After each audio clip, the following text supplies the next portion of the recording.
Lindíssima. Seu óculos está uma coisa assim linda também. Arrasou. Obrigada, Salete.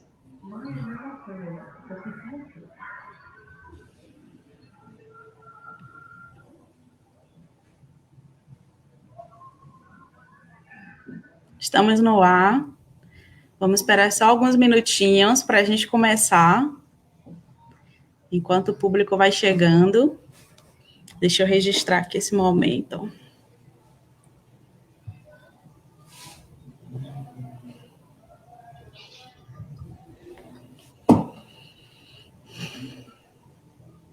Vamos esperar só alguns minutinhos para a gente começar. Ok. Certo.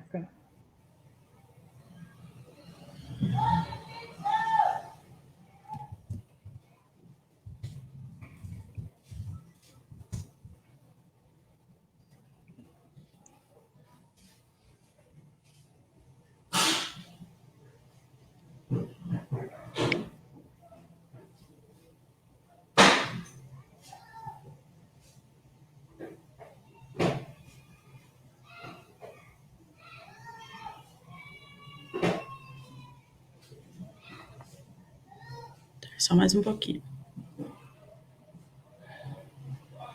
É o tempo que o público chega.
Então, vamos começar.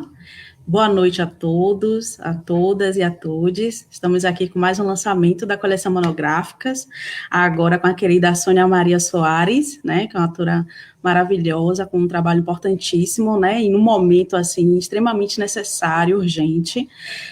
Contamos hoje na live de lançamento com a querida Salete Maria e com o professor Felipe Bruno Martins Fernandes, né, ambos vão tocar esse lançamento maravilhoso.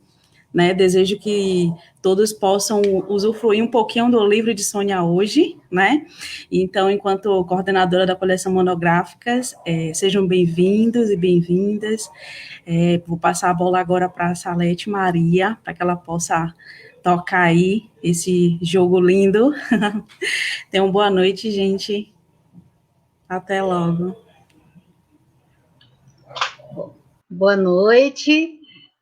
Eu cumprimento as pessoas aqui da mesa, as pessoas que estão nos acompanhando, todas e todos, né? É uma honra. Eu começo agradecendo imensamente a editora Segundo Selo, né?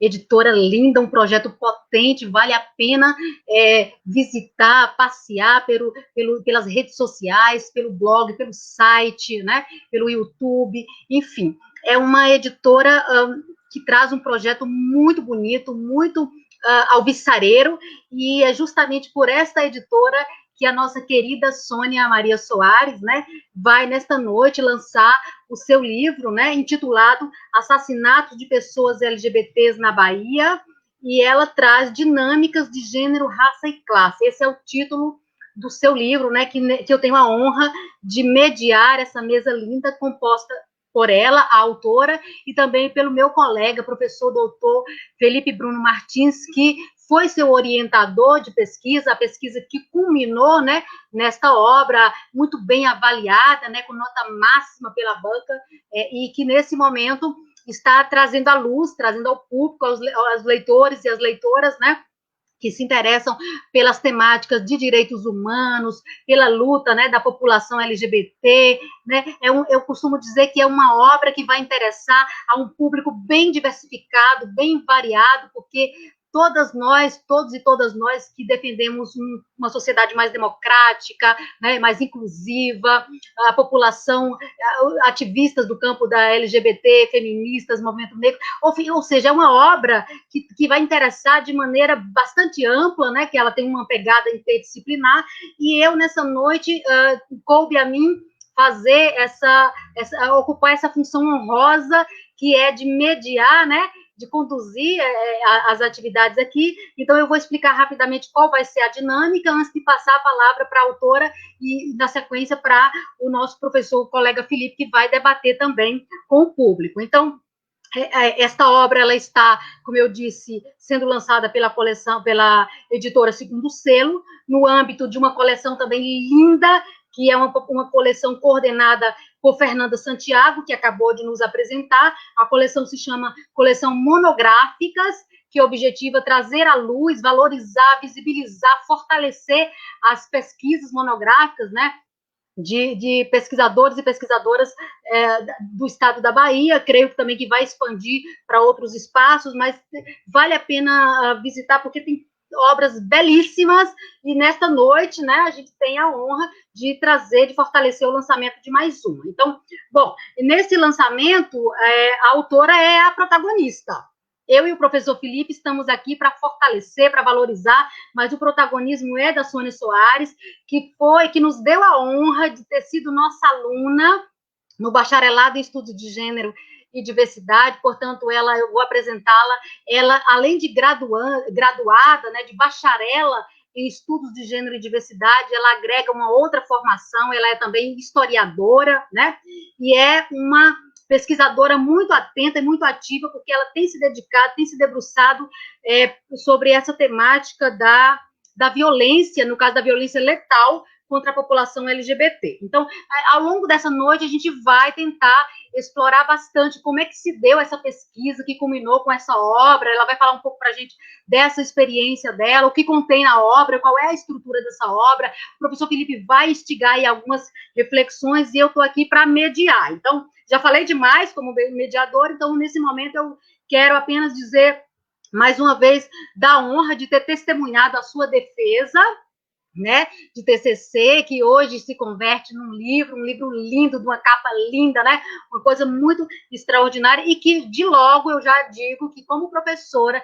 que incluiu a disciplina de Gênero e Direitos Humanos na graduação do bacharelado em Estudo de Gênero, eu já vou recomendar, né, essa obra como referência da minha bibliografia, porque eu tenho articulado aí tanto uma literatura mais canônica, mais clássica, mas também incorporando autores e autoras aqui nordestinos, da Bahia, e particularmente egressos e egressas do nosso curso. Então, assim, para debater, eu já falei que nós contaremos com a presença do professor Felipe Fernandes. Eu vou apresentar aqui rapidamente o seu currículo, né, para quem não o conhece, saber como é que se deu essa parceria exitosa entre a pesquisadora, né, e o seu orientador. Então, o professor Felipe Fernandes é professor aqui da Universidade Federal da Bahia, do bacharelado em Estudos de Gênero e Diversidade. Para quem está nos acompanhando aqui no Brasil afora e no mundo também, né, sim, nós temos na Bahia, nós temos no Brasil um bacharelado em Estudos de Gênero e Diversidade. Ele está alocado num departamento, né, que é de Estudos de Gênero e Feminismo, e este professor é um dos professores destacados deste curso. Ele trabalha também como pesquisador, ele coordena, juntamente com a professora Maria Ângela, um grupo de pesquisa, Estudos Feministas em Política e Educação. Ele tem mestrado em Educação pela Federal do Rio Grande. Ele é também doutor, né, em ciências humanas, com ênfase em estudos de gênero. Ele tem um trânsito, né, bastante longo, bastante antigo, nesses debates sobre sexualidade, diversidade, gênero, etc. Então, ele tem pós-doutorado também neste campo, em estudos gays e lésbicos, né. Recentemente, ele acaba de chegar no Canadá de um outro pós-doutorado, onde ele também está discutindo essas questões. Ele vai falar um pouco sobre isso, eu suponho, nessa noite.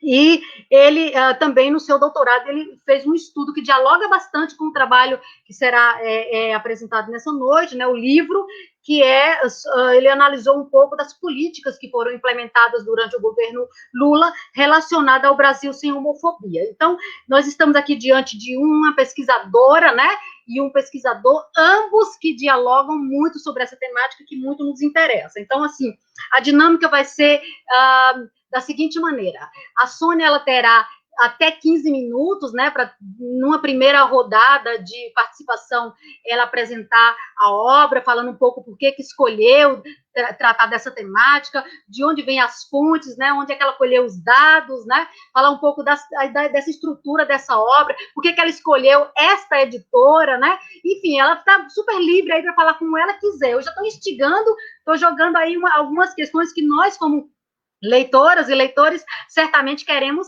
saber. Claro que ela não vai dar spoiler, porque nós vamos ter, se queremos mais, aqui é só um aperitivo, porque o prato principal vai vir para nós quando adquirirmos o livro, né?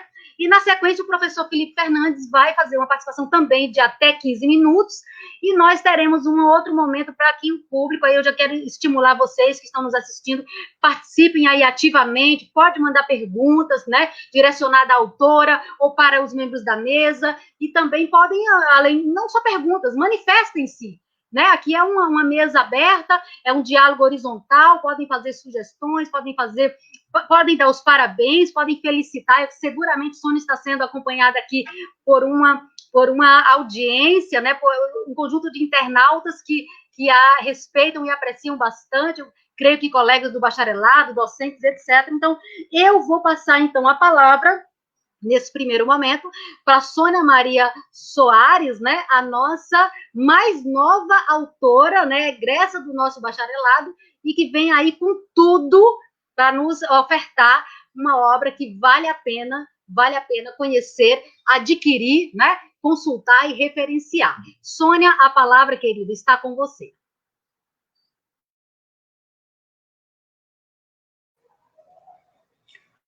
Obrigada, Salete. Boa noite a todos, a todas e a todos. Estou muito feliz por estar aqui hoje, comemorando esse momento.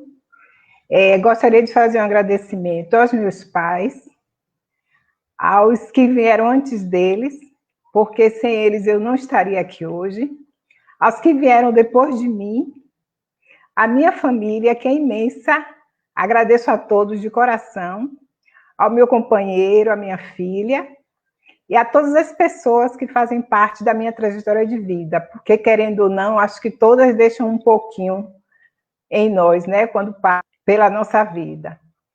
Gostaria de agradecer a editora Segundo Selo pela proposta, como Salete já enfatizou, muito importante para alunos egressos dos cursos de Ciências Sociais, que foi o caso, com a oportunidade da gente poder, né, publicar nossas monografias em formato de livro.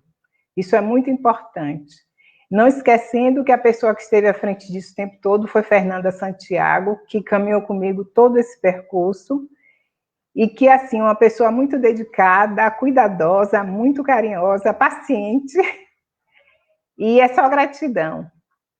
Quero fazer um agradecimento especial ao meu professor querido, Felipe, que me acompanhou aí durante toda essa trajetória, foi meu professor no curso, no estágio supervisionado, foi ele que me direcionou para fazer esse estágio no GGB, no Grupo Gay da Bahia, foi meu orientador, como Salete já falou, enfim, é meu companheiro aí dessa jornada. Então, muito obrigada, Felipe, muito carinho por você.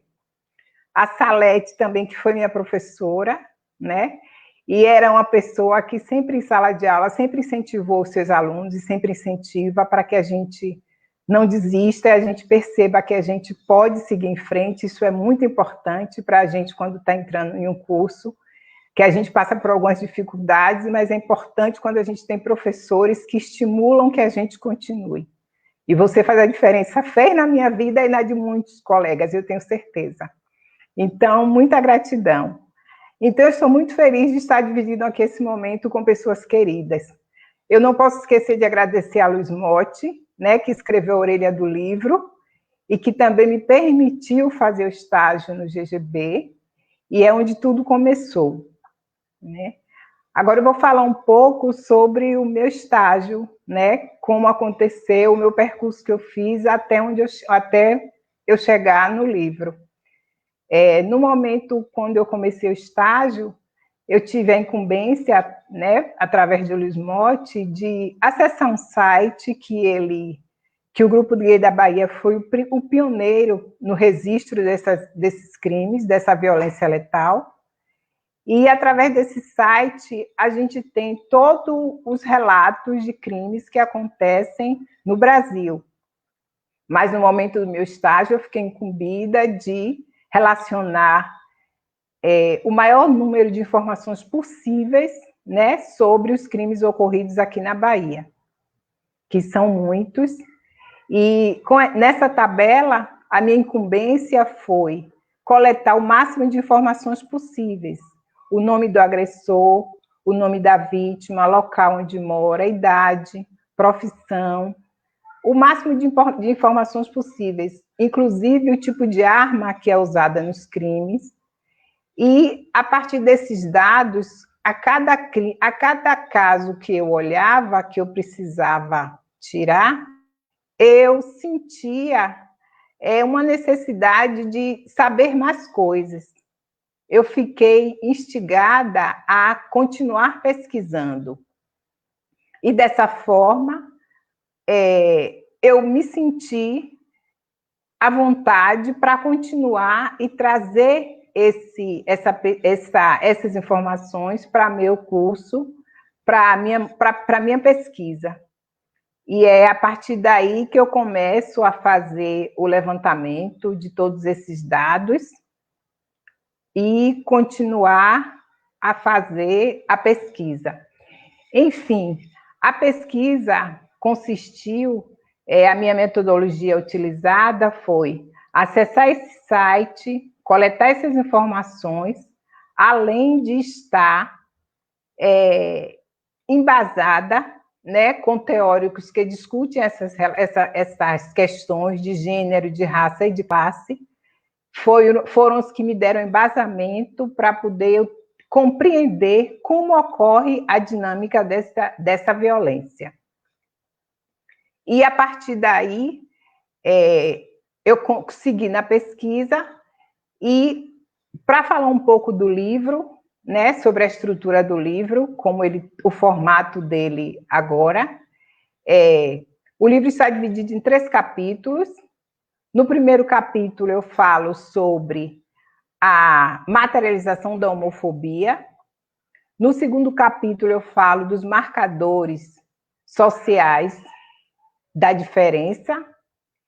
E, no terceiro e último capítulo, eu falo sobre as relações de gênero, raça e classe. Mais especificamente, como esses marcadores afetam, interferem na dinâmica dessa violência. E depois eu tenho uma conclusão. Essa coleta de dados desses sites, eles são feitos por pessoas, coletivos, que se preocupam com os direitos humanos de pessoas LGBTs. Ou seja, esses dados são coletados de uma forma, como eu digo, são pessoas que têm conhecimento dos crimes, informam a esses coletivos, e esses dados chegam até o banco de dados do GGB, que é um site chamado Homofobia Mata. Ele tinha um outro nome antes, mas atualmente é Homofobia Mata, e nesse site são compilados todos esses crimes. Mas o que é que eu observei? Existe uma subnotificação desses dados. Por quê?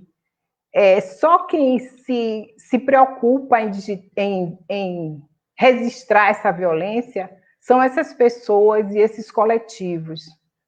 Com certeza, a gente tem tem um número muito maior de pessoas que sofrem esse tipo de violência, mas a gente não tem como contabilizar.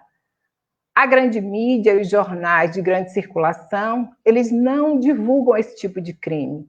É muito raro a gente pegar um jornal ou assistir um jornal na televisão e ver o registro de um crime desse tipo, a não ser quando se trata de uma pessoa que tem uma pessoa famosa, que gera alguma publicidade em torno. Fora disso, a gente não consegue identificar esses dados. Então, existe essa subnotificação, né? A gente tem lá os dados que, assim, são muitos os casos, muitos, mas a gente sabe que existe muito mais. E, assim, o que é que a gente percebe? Por que que ocorre esses crimes? Qual a lógica desses assassinatos, né? A gente vive numa sociedade onde ela é moldada a partir de um padrão heterossexual, um padrão machista e sexista.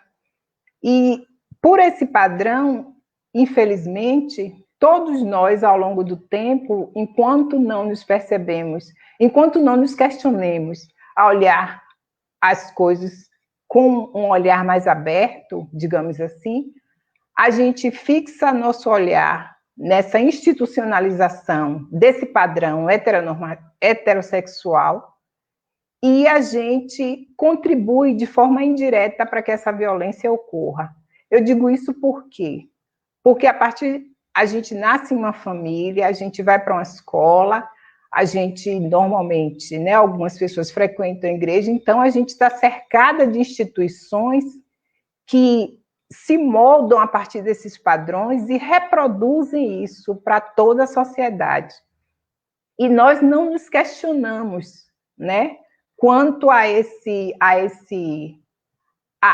padrão institucionalizado. Isso gera uma naturalização. Essa naturalização faz com que esses crimes aumentem, porque é como se pode acontecer, não tem problema, é normal. E aí, quando eu comecei a fazer o estágio, que eu me deparei com esses tipos de crime, para mim foi assustador, porque assim, eu sabia que existia, mas eu mantinha uma distância, porque eu não sabia, não conhecia. E aí, mas a partir do momento que eu começo a investigar, que eu começo a pesquisar, eu sou tomada por um sentimento de que eu acho que nós, como sociedade, a gente pode contribuir de alguma forma. Aí eu comecei a fazer reflexões. Quando a gente está em um grupo que a gente ouve uma piada, né? A gente ri, desmerecendo determinadas pessoas. Às vezes a gente próprio faz a piada, né? A gente não interfere quando estão falando dessa forma com as outras pessoas. Então, assim, eu acredito que, de forma indireta, nós, como sociedade, nós contribuímos para que esse tipo de violência se mantenha e se perpetue. E, na medida que essa violência é estruturada por tudo que nos cerca, né? Então, assim, teve momentos que, enquanto eu fazia a pesquisa, eu precisava parar, porque são crimes muito brutais. Os agressores, eles descarregam uma dosagem de ódio assim, muito grande por conta das cenas dos crimes quando são mostrados, né? Então, assim, eu percebi que é um tipo de violência que ela tem que ser divulgada, que ela precisa estar em todos os lugares, nas grandes mídias, enfim, nos grandes jornais, porque as pessoas precisam saber o que é que acontece com a população LGBT. E o que é que acontece? Por que que essa população vive nessa condição de marginalização, digamos assim? É porque, a partir do momento que eu aprendo a ter um olhar de forma binária, que eu só entendo que só existe homem e mulher, eu só percebo isso, eu não consigo ter um olhar para a diversidade que existe em torno desses corpos, né? E a gente sabe que esses nossos corpos são diversos. E para completar, no sentido além de ser visto a população LGBT, né, como menor e que merece, né, esse tipo de violência, existem outros marcadores que atravessam esses corpos, que colocam essas pessoas em condições diversas. Eu quero dizer que a complexidade dessa violência é tão grande que, se a pessoa, né, é de uma determinada classe social, ela vai ter um tratamento. Se ela é branca, ela vai ter outro tratamento. Se ela é uma pessoa da população trans, ela já... Então, assim, na pesquisa, isso fica tudo muito claro, porque eu percebo que no momento que ocorre agressão e que, infelizmente, o corpo é encontrado, a gente percebe que, muitas vezes, não registram aquilo como violência homofóbica. Aquilo é registrado como qualquer outro de crime, menos como homofobia. E muitos casos não chegam ao final, não tem solução. Simplesmente acontece o registro e fica ali. Então, assim, é muito descaso com esses corpos, né? E, assim, não existe políticas efetivas hoje, políticas públicas efetivas que protejam essas pessoas, né? Então, eu acho que é muito importante essa iniciativa da Segundo Selo, não só por causa dessa temática que eu trago, mas de muitas outras que precisam vir à tona, né? Questões que ficam, de certa forma, camufladas, porque assim, a gente sabe que existe, mas não se interfere. Mas a partir do momento que a gente consegue trazer isso para o público, a partir do momento que a gente consegue converter uma pesquisa em livro, que as pessoas tenham acesso e possam ler, e a partir daí ter reflexões sobre, isso é muito importante. Para finalizar, né, essa questão, a gente não consegue a gente não consegue fazer essa pesquisa, né, só com o olhar na população LGBT, como eu já falei antes, porque essa população ela é diversa, ela é atravessada pelos marcadores de gênero, raça e classe. O que foi que eu pude perceber, assim, rapidamente na minha pesquisa? As lésbicas sofrem violência, muitas violência, mas não existe registro. Essa minha pesquisa, quando eu fiz, foram identificados 23 crimes, né, no ano de 2014, que é o período que eu fiz a pesquisa. Dentro desse universo, só foram registrados 2 casos de violência contra lésbicas, né? E a gente sabe que não foram só 2 que vieram a sofrer essa violência. No caso da população trans, é uma situação muito triste, né? Porque são populações que não têm, na sua grande maioria, não têm um emprego fixo, normalmente também são pessoas negras ou pardas, e que não têm, muitas vezes, um vínculo familiar, e essas pessoas estão muito mais vulneráveis. Essa vulnerabilidade dessas pessoas é como se, infelizmente, uma abertura para o agressor, né? Para o agressor ter direito de chegar e cometer essa violência e saber que não vai ser punido, porque não existe, né, políticas efetivas, como eu já falei anteriormente, para punir esse tipo de crime. Apesar da gente saber que, durante a pesquisa, quando eu já tinha terminado na realidade, foi aprovada uma lei que agora esses crimes podem ser punidos como crime de racismo, né? mas a gente sabe que, ainda assim, não é suficiente, porque eu acredito que é muito importante que essa discussão vá para as escolas, que ela chegue a todos os lugares, para que as pessoas que fazem parte dessas instituições, elas comecem a ser, eu digo, educadas nesse sentido, né? A saber lidar com a diferença, né? Não considerar a diferença uma coisa menor, porque a diferença a gente sabe que ela existe e ninguém é igual. Mas eu acho que é importantíssimo não associar essa diferença com algo negativo, com algo ruim, com algo inferior. Então, assim, eu estou muito feliz por estar tendo essa oportunidade de estar aqui falando sobre esse livro, e eu acho muito importante, né? Assim, não foi porque eu fiz a pesquisa, eu acho que qualquer pessoa que trabalhe, que tenha a preocupação com os direitos LGBTs e dos direitos humanos, de uma forma geral, essas pesquisas, essas discussões têm que ser trazidas à tona, porque a gente só tem a educação institucionalizada que trava a gente, que molda a gente no sentido da gente não pensar no outro e não cuidar do outro.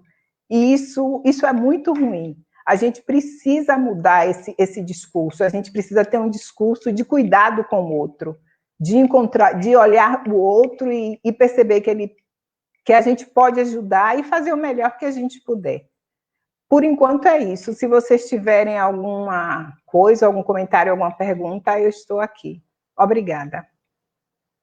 Ok, Sônia, muito obrigada. Para você que está entrando agora, né, nessa live, acompanhando esta mesa, nós acabamos de ouvir a pesquisadora Sônia Soares, autora do livro Assassinatos de Pessoas LGBTs na Bahia, Dinâmicas de Gênero, Raça e Classe, que está sendo lançado neste momento. E eu vou passar a palavra para debater, para discutir, para fazer suas considerações ao professor Felipe Fernandes, que foi seu orientador nessa pesquisa que hoje se converte em livro. Então, ninguém mais, ninguém menos do que alguém que a acompanhou, que a estimulou, né? E que nesse momento vem aqui para brilhantar e para prestigiar também este lançamento dessa obra que eu aviso mais uma vez, já está à venda, né, no site da editora Segundo Selo, né, faz parte dessa coleção linda chamada Coleção Monográficas. Então, agora eu passo a palavra para o professor Felipe, ele tem até 15 minutos, e enquanto o professor Felipe está desenvolvendo sua fala, eu convido a vocês que estão nos assistindo a interagir com a gente, fazer perguntas, comentários, nós estamos aqui para dialogar. Esse é um momento muito rico para nós todas que estamos prestigiando o trabalho da Sônia Soares. Felipe, com você.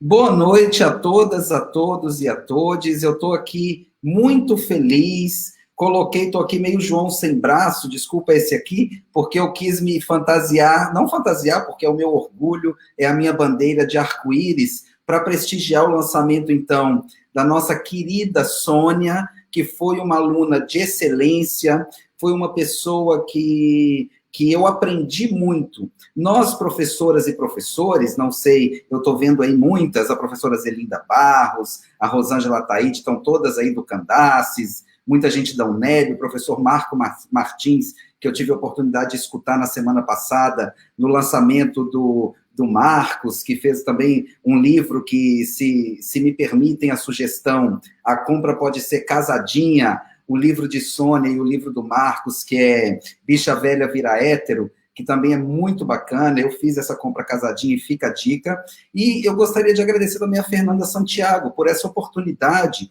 de publicar as pesquisas produzidas na graduação no estado da Bahia. Isso é muito importante para valorizar essa pesquisa que muitas vezes circula menos do que a pesquisa produzida em outros níveis e que precisa ser lida, precisa circular, precisa ser divulgada. Então, a editora Segundo Selo é, assim, um ouro que a Bahia ganhou, que Salvador ganhou, e que só vai continuar existindo com a nossa contribuição. Os livros estão com preço super justo, eu sugiro que vocês vão no site da Segundo Selo e deem uma olhada, a coleção é bem diversa, com uma amplitude enorme de temáticas no campo das ciências sociais. Eu sei que todo mundo vai ter algo a aprender com essa coleção da Monográficas.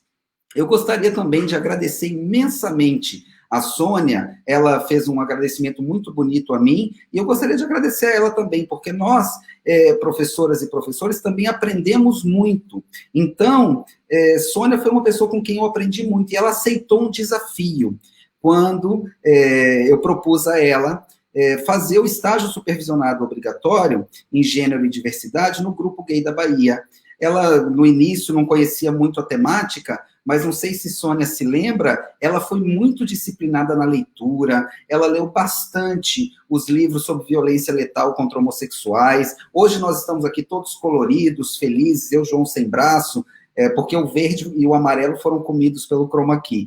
Mas o que acontece? A gente está muito feliz, mas foi, de fato, uma pesquisa muito dura. Eu vou citar um caso que Sônia já mencionou, já abordou, mas o caso, por exemplo, do assassino Pepe. Em meados do início da nossa... Em meados da análise, em meados da pesquisa, mas no início da análise, Sônia já tinha finalizado o trabalho de campo em 2014, nós tivemos o assassinato desse bailarino do Balé Folclórico da Bahia, que foi um crime brutal, com uma cena de uma crueldade muito grande, que circulou bastante, e que Sônia dá ênfase a essa cena no capítulo 2 do livro, e é uma análise muito empática. Eu gostei muito disso em Sônia. Ela foi muito disciplinada e muito empática. Eu gostaria também de agradecer a professora Salete Maria, uma grande parceira, todas as professoras do bacharelado em Gênero e Diversidade. Eu sei que está nos assistindo a professora Janja Araújo, que é a chefa do Departamento de Estudos de Gênero e Feminismos, e dizer que o bacharelado em Estudos de Gênero e Feminismos, e aí eu vou um pouquinho para a minha fala mais teórica desse debate, ele é um curso novo, ele é um curso que forma analistas de políticas públicas, como disse a professora Salete no início, ele é único na América Latina, porque ele forma profissionais capazes de analisar políticas públicas que têm determinadas competências. Então, eu gostaria rapidinho de ler algumas dessas competências para vocês e refletir sobre essas competências na fala que Sônia acabou de nos presentear. Por exemplo, a primeira competência que a gente espera desse profissional ou dessa profissional, da bacharela em estudos de gênero e diversidade, é realizar pesquisas e estudos sobre as imbricações das relações de gênero e suas interseccionalidades nos processos de desenvolvimento regional. Vamos lembrar, isso está lá no nosso plano político-pedagógico desde 2009. Então, Sônia, como a gente pôde perceber, ela é capaz de analisar dinâmicas de gênero, raça e sexualidade na dimensão local, na Bahia. Ou seja, Sônia ela é capaz de refletir sobre uma dinâmica que é regional e que, como se diz, articula diferentes eixos de opressão. Uma segunda competência que está prevista lá desde 2009 é refletir sobre os processos de desenvolvimento regional a partir da perspectiva de gênero e suas interseccionalidades, contribuindo para a implementação de trabalhos, políticas e fóruns de debate com organizações da sociedade civil e governamentais. Novamente, mais uma vez, Sônia, ela é super capaz de promover um debate que articula o campo da política pública com o campo das lutas sociais, particularmente do movimento LGBT, mas da sociedade como um todo, como ela bem disse. Então, nós temos nesse livro de Sônia subsídios para políticas públicas muito importantes. Algumas pessoas poderiam pensar, mas ela analisou os assassinatos de 2014. Ok, nós temos a estatística, nós temos os números anualmente produzidos, né, por o nosso grande mestre Luiz Motti, sem o qual essa pesquisa não teria existido. Então, é muito importante para nós ressaltar que Luiz Motti foi o supervisor de campo de Sônia durante essa pesquisa, ou seja, a tabela que Sônia preencheu, claro, Sônia inovou a tabela, não fiquem achando que ela fez, só executou em uma tabela do jeito que veio, foi. Não, Sônia inovou bastante na tabela, contribuiu com uma estatística que ela é central para os movimentos LGBT. Não existe organização LGBT ou institucionalidade governamental ou não LGBT, que trate das questões LGBT no Brasil hoje, que de alguma forma não cite as estatísticas que Sônia produziu durante 2 anos, contribuiu com a produção durante 2 anos, juntamente com o professor Luiz Motti e com o site Quem a Homo, Lesbo, Transfobia Matou Hoje. Então ela foi capaz de promover esse debate que articula movimento social com sociedade civil. Além disso, ela possibilita, com essa reflexão, algo também previsto no nosso plano político-pedagógico em 2009, o desenvolvimento de ações que envolvam diferentes instituições na elaboração, planejamento e execução de projetos de pesquisa, intervenção, de formação e debate com foco na promoção do desenvolvimento regional com equidade de gênero, raça e etnia. Quando a gente fala de equidade de gênero, raça e etnia, nós temos que pensar que Sônia, através do seu olhar cuidadoso em relação à questão racial nos assassinatos de pessoas LGBT na Bahia, ela nos dá novas formas de perceber a violência letal contra pessoas LGBT, não apenas a partir do gênero ou da classe social, que eram geralmente os marcadores mais usados para interpretar esses dados, mas ela dá uma centralidade para a raça. Isso é muito interessante no livro. Além disso, outra competência é desenvolver mecanismos e instrumentos de prevenção e combate à violência de gênero, doméstica e sexual. E ela ao analisar, como ela bem falou no momento que ela estava apresentando o seu livro, sobre como alguns crimes são solucionados, outros não, isso tem a ver com classe ou com raça. Ou seja, o meu grande argumento aqui é que Sônia, que é a nossa primeira egressa do Bacharelado em Estudos de Gênero e Diversidade, a lançar um livro, ela possui todas as competências esperadas pelas bacharelas e bacharéis em estudos de gênero e diversidade. Isso é muito interessante, porque muitas vezes se questiona qual o locus de atuação desse profissional. Sônia está nos mostrando. São as instituições públicas, o monitoramento de políticas públicas, a implementação de políticas públicas, a produção de subsídios para a construção de políticas públicas. Eu queria também retomar algo que eu falei no início, que eu atuei como supervisor de estágio supervisionado no Bacharelado em Estudos de Gênero e Diversidade durante 6 anos, e o meu grande esforço foi compreender o estágio supervisionado não como um momento de estudar um texto, ou um momento disso, não, mas um momento mesmo de aliar toda a perspectiva teórica produzida no curso nas disciplinas teóricas com a prática profissional, ou seja, o estágio supervisionado é compreendido por mim e por uma série de autoras e autores como aquele primeiro momento onde a pessoa tem a oportunidade de vivenciar a prática profissional para a qual ela está se formando. E Sônia foi maravilhosa, ela é um exemplo maravilhoso disso, que está registrado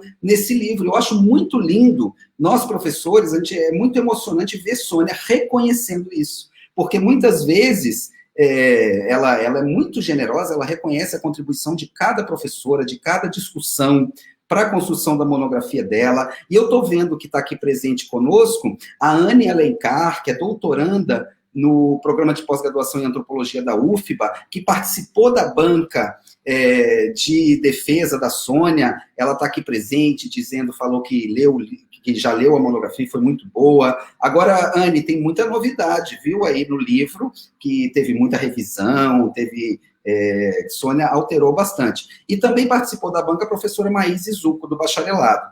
Então, eu gostaria de dizer que, do ponto de vista de uma pessoa que supervisiona estágios em gênero e diversidade, o estágio ele tem que ser esse momento de prática. Então, o estágio é um momento de orientação mais individualizada, de reflexão sobre reflexão sobre a prática. Então, as estudantes têm que se inspirar em Sônia. Você me desculpa os parênteses, viu, Sônia? Fugi um pouquinho do teu livro, mas para fazer uma coisa mais geral, mas eu acho que o teu livro é muito inspirador para que as futuras gerações de bacharéis e bacharelas em gênero e diversidade possam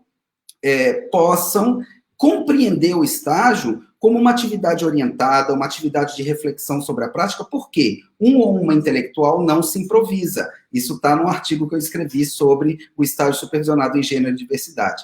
Além disso, eu gostaria de dizer que, eu já falei, mas vou me repetir só para concluir, essa pesquisa agora estamos todas felizes, coloridas, mas ela foi muito dura. Tivemos momentos, né, Sônia? Não sei se Sônia se lembra, mas tivemos momentos de muita dureza, quando a gente lidava com casos publicados em jornais, com cenas de corpos, cenas de assassinatos muito cruéis, e a gente teve que lidar com todo esse material, e a gente estudava recentemente com uma equipe de pesquisa, que eu estou coordenando sobre o acesso de pessoas trans à saúde no estado da Bahia, sob a coordenação da professora Luma Andrade. A gente estudava um texto de Miriam Grossi sobre violência, gênero, como é o título? Violência, gênero, onde ela tem um...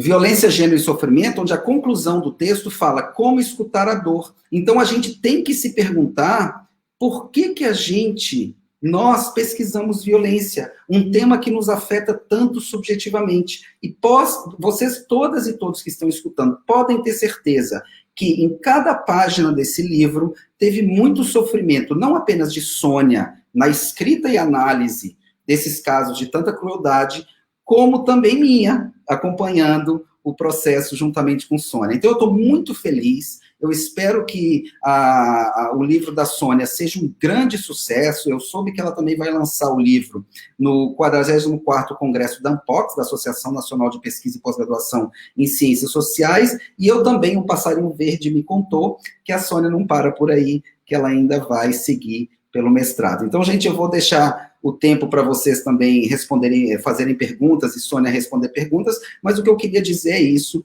que eu fico muito feliz de ter acompanhado uma aluna como Sônia, tão generosa, tão disciplinada, que quando recebeu uma tarefa que não foi fácil, ela assumiu com todo o compromisso e engajamento necessário e fez um lindo trabalho. Sônia, você vai morar eternamente no meu coração. Eu estou muito orgulhoso por você, pela sua família, que tanto te apoiou. Vocês precisam ver a defesa da Sônia, que coisa mais linda. A família levou bolos. Eu estava no Canadá, tive que acompanhar como se diz, online, mas foi uma defesa muito linda. Estava lá a Anne, que está aqui presente, e estou muito feliz. Então, vou deixar mais tempo para as perguntas. Espero ter falado algo de relevante e estou muito orgulhoso, viu, Sônia? Obrigada, professor Felipe. Para você que Felipe. está... Para quem está entrando agora, né, nessa live, nós estamos dando sequência nesse momento, vamos para um segundo momento, que é da resposta, né, do diálogo, da articulação com a nossa audiência, com a nossa assistência. Então, temos já 2 perguntas do público, que eu vou formular agora, 2 perguntas minhas também, para valorizar também essa discussão. Então, o livro, repetindo, né, Assassinatos de Pessoas LGBTs na Bahia, Dinâmicas das Relações de Gênero, Raça e Classe, de autoria de Sônia Maria Santos Soares, né, pela editora Segundo Selo.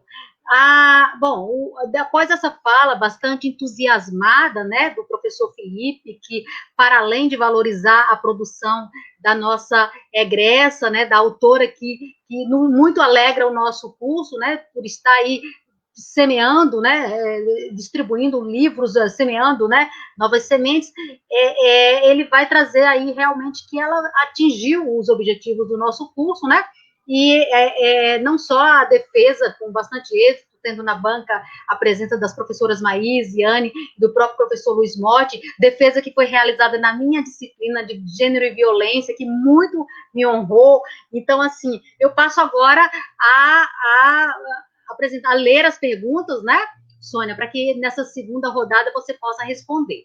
Então, Ed Carla da Rocha, ela pergunta o seguinte: quais foram os maiores desafios que você enfrentou no percurso da pesquisa e quais foram os dados mais difíceis com os quais você se deparou e analisou? Tem uma segunda pergunta para que você possa responder em bloco, que é da professora Zelinda Barros, que ela diz o seguinte: diante do grande número de pessoas LGBTQI+, assassinadas no Brasil e do superencarceramento que apenas tem beneficiado a indústria prisional, gostaria que você comentasse sobre quais ações podem / devem ser desenvolvidas para mudar esse quadro, né? Então, uma está relacionada com o percurso da pesquisa e as dificuldades, e uma outra, a professora, de fato, gostaria de ouvir você acerca dessa questão, não só dos assassinatos, envolvendo também o hiperencarceramento de pessoas, né, que vai atiçar, que vai azeitar a indústria prisional no nosso país. Se você acha quais são as ações, né? E aí eu agregaria uma pergunta minha, que dialoga um pouco com essa ideia das ações, para você responder 3 perguntas nesse momento, que é o seguinte: nós sabemos que as pesquisas científicas, especialmente deste campo dos estudos, né, de gênero, feminismo, políticas públicas, etc., da área das ciências sociais e humanas como um todo, elas servem de insumos, né, de elementos, de ferramentas para a formulação, o monitoramento e a avaliação de políticas públicas. Ocorre que no Brasil nós temos poucas, insuficientes políticas públicas para a promoção dos direitos da população LGBTQI+, e também para o enfrentamento dessas violências, no caso, as violências letais, como você disse, que muitos casos não são sequer elucidados, né? As manchetes, elas são coletadas, as notícias são coletadas, os dados são coletados a partir das manchetes dos jornais, exatamente porque não há um sistema, né, de acompanhamento, um sistema público de acompanhamento e monitoramento dessa situação. Então, aqui eu reconheço também o papel importante do GGB pela omissão do Estado. Eu não digo só o Estado macro, o Estado nacional, mas o próprio Estado da Bahia e o município soteropolitano. Então, eu perguntaria a você, Sônia, como é que você acredita que o seu trabalho pode ser útil para, num momento como esse, que nós temos um presidente que é negacionista, que é anticientífico, né? Que ataca a ciência, mas como que esse trabalho poderia ser útil para que, por exemplo, o Estado da Bahia, que é gerenciado por um partido de esquerda, ou mesmo o município, né, de Salvador, que está indo agora para um 3º mandato de um mesmo partido, como é que esses 2 entes da federação, Estado e município, podem se apropriar de um conhecimento tão importante que você produziu, para, pelo menos nessa realidade aqui, desenvolver ações, boas práticas, políticas públicas que possam, de alguma maneira, ser inspiradoras para as lutas, né, para o enfrentamento que pode ser desenvolvido em nível mais amplo, mais nacional, né, mais a nível de Estado brasileiro mesmo. Então, são essas 3 perguntas de início, e eu volto na sequência, depois que você responder, formulando mais 2 ou mais 3, para que a gente possa fazer uma segunda rodada e depois as considerações finais. Ok? Com você, então, Sônia. Ok, Salete. Eu vou seguir a sequência aqui das perguntas. A pergunta de Edcarla, né? Os maiores desafios. Como eu citei antes, foi pegar os casos, né? Olhar a descrição deles e ver o que era que dizia. E porque, assim, os casos, eles são descritos, né, exatamente como ele ocorre, está assim no livro, exatamente como eu pego na manchete. Então, assim, a descrição é forte, porque eles falam como o corpo estava posicionado, como estava a cena do crime, quando eles não colocam fotos, né? Porque quando coloca foto, é muito mais chocante, é muito pior. Porque eu me deparei algumas vezes com um corpo em poças de sangue, outros corpos em estado de gigantismo, né? Então, assim, são cenas muito fortes e que me impactaram, né? É por isso que Felipe falou que às vezes era muito difícil dar continuidade por conta disso.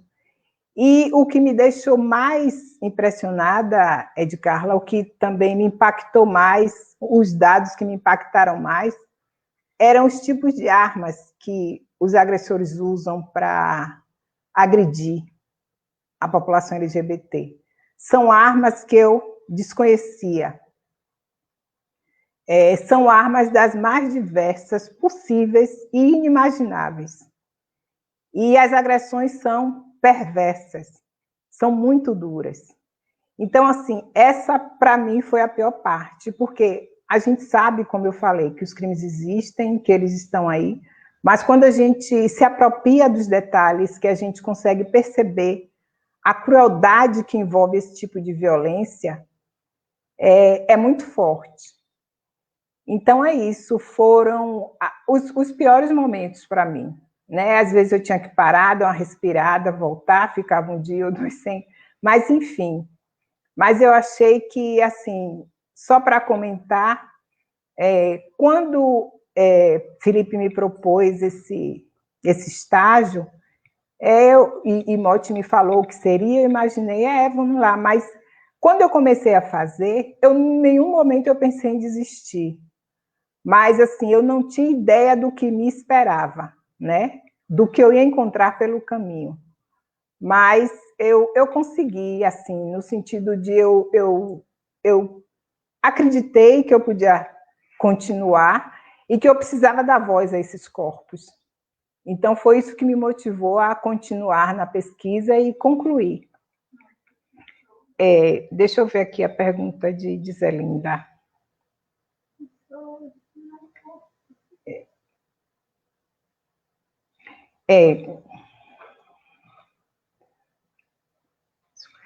Zelinda, eu comentei aqui no início, quando eu estava falando, que assim, como a gente tem essa... Nossa sociedade está tão estruturada, né, na naturalização dessa violência, né, dessas e de outras violências, que, como você falou, que os presídios estão cheios, né, de pessoas e a indústria carcereira ganhando com isso. A única forma que eu vejo da gente começar a mudar esse quadro, que eu sei que não vai ser um processo fácil, não, né, vai ser muito lento, mas eu acho que a única forma é a gente tentar chegar até as pessoas. É a gente tentar fazer com que essas pessoas pensem de outra forma. É a gente buscar mostrar às pessoas que esses crimes existem e como eles são praticados. Que essa população, pelo fato delas serem LGBTs, pertencerem a uma categoria diferente, como eu já citei antes, que não merecem morrer dessa forma. Então, assim, eu acho que é importantíssimo que as escolas tenham esse tipo de discussão, né? E quando eu falo a escola, a criança, a partir de 7 anos, quando ela já consegue ter algum entendimento, eu falo, a gente precisa mudar o pensamento institucionalizado que nos é imposto cotidianamente. Eu acho que a importância dessa pesquisa é isso. Eu estou muito feliz, como eu já falei antes, e não vou cansar de repetir, pelo fato de eu poder estar tendo a oportunidade de estar mostrando isso aqui agora. E que mais pessoas possam ver para poder refletir. Porque, como eu falei também antes, a gente pode contribuir tendo outro olhar, tendo outro tipo de comportamento diante das pequenas violências que começam a ser implementadas, que começam a ser feitas sobre esses corpos, né? Porque nas escolas a gente aceita, e quando a gente está adolescente, jovem, menino, existe aquele estigma de que você é homem, você tem que brigar, você tem que ser forte, que você... Quer dizer, a gente cresce com todos esses conceitos, com todos esse binarismo forte que faz com que a gente não pense de outra forma. Então, eu acho que a gente precisa, né, chegar até essas pessoas e fazer com que elas reflitam, né, sobre essa violência.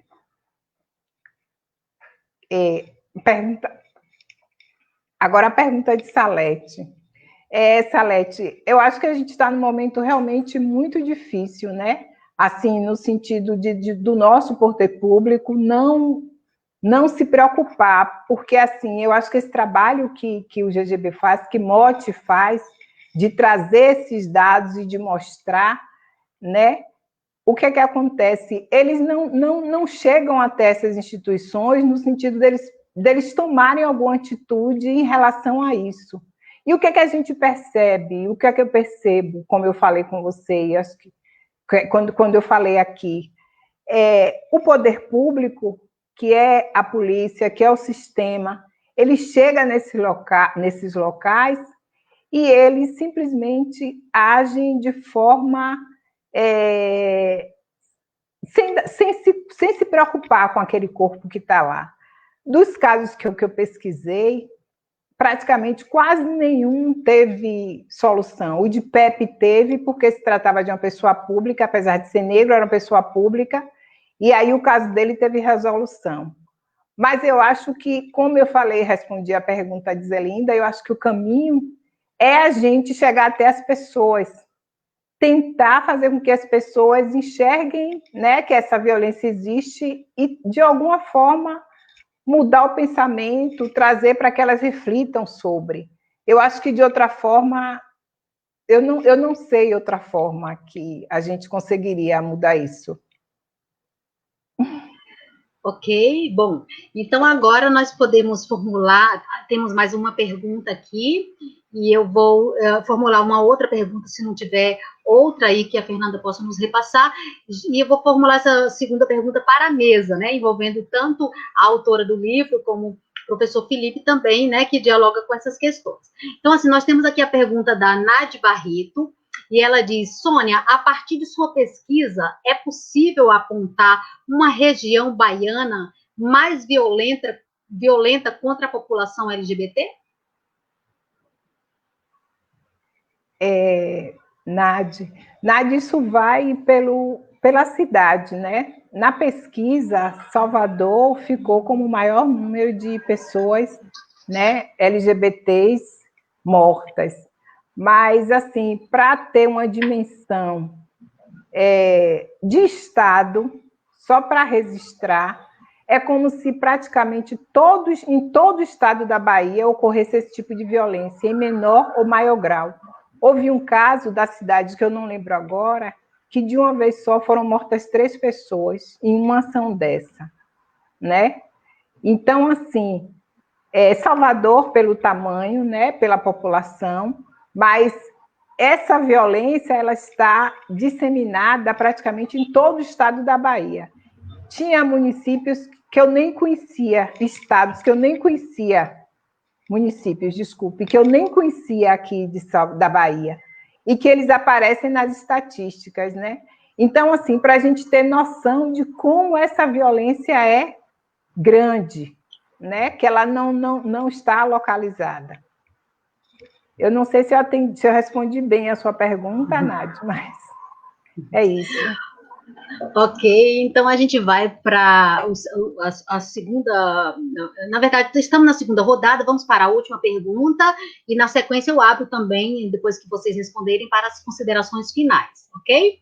Bom, eu tenho uma pergunta, na verdade, são 2 perguntas em uma, e antes de fazê-las, né, eu gostaria aqui de mais uma vez tecer os meus agradecimentos, os meus elogios, porque, Sônia, essa sua pesquisa, que agora já não deve mais ser só referida como uma pesquisa, essa sua obra, esse seu livro, né, que vai engrandecer, que vai sofisticar as discussões sobre as lutas, né, contra a violência e a violência letal em face da população LGBT, e também para que as políticas públicas em nível estadual, em nível local, em nível nacional, possam ser rediscutidas, porque nós estamos num momento em que pelo menos 80 candidaturas, 80 pessoas relacionadas com a população LGBT, né, que constitui esse universo, foram eleitas, né, nessas últimas eleições em vários municípios brasileiros. Então, tem pessoas trans, tem mulheres trans, tem homens trans, né, tem aí lésbicas, enfim, há um conjunto de pessoas. É claro que ainda é ínfimo, ainda subrepresenta toda essa população, mas é um momento em que nós tivemos a oportunidade, no caso de Salvador, salvo engano, apenas uma pessoa, uma mulher lésbica, né, foi eleita, mas várias outras foram candidatas. Então, o que eu quero colocar é que nós estamos num momento em que esse seu livro pode ser muito útil também para adensar, né, para sofisticar esse debate na construção de políticas públicas no âmbito do município. Então, assim, você disse em algum momento da sua fala que atualmente nós não temos políticas públicas eficazes, né, para a prevenção e para o enfrentamento desse tipo de violência. Eu perguntaria, em algum momento nós já tivemos da história brasileira? E aí a pergunta é para a mesa, porque também o seu orientador fez uma pesquisa sobre o Brasil sem homofobia, e aí a minha pergunta vai para você e também para ele. Em algum momento da história brasileira nós tivemos políticas públicas transversais, políticas públicas eficazes, políticas públicas que abarcassem essas demandas, né, não só relacionadas com a violência, mas também com a inclusão social no mundo do trabalho, da educação e etc., para a população LGBT neste país. Pergunto isso por quê?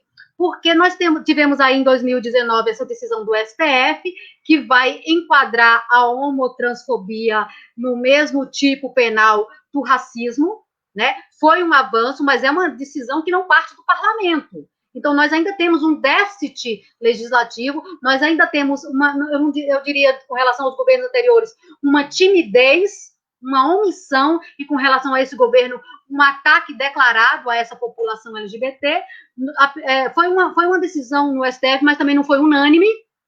Dos 11 ministros, apenas 8 entenderam que, sim, naquele momento podemos considerar a homofobia. Eles usam a categoria homofobia como você também usa no seu trabalho, não LGBTfobia ou lesbo, homo, transfobia.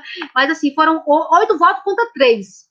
E no meio dos 3 votos que não reconheceram, estava o do Dias Toffoli, que é um ministro que foi nomeado, né, pelo governo de esquerda. Então, assim, claro, ele justifica, e a justificativa dele tem uma certa razoabilidade, porque a Carmen Lúcia, eu vou abrir aspas aqui muito rapidamente, a Carmen Lúcia, quando ela foi votar, ela disse o seguinte: após tantas mortes, portanto, dialoga com o seu livro, com a sua obra, após tantas mortes, ódio e incitação contra homossexuais, não há como desconhecer a inércia do legislador brasileiro.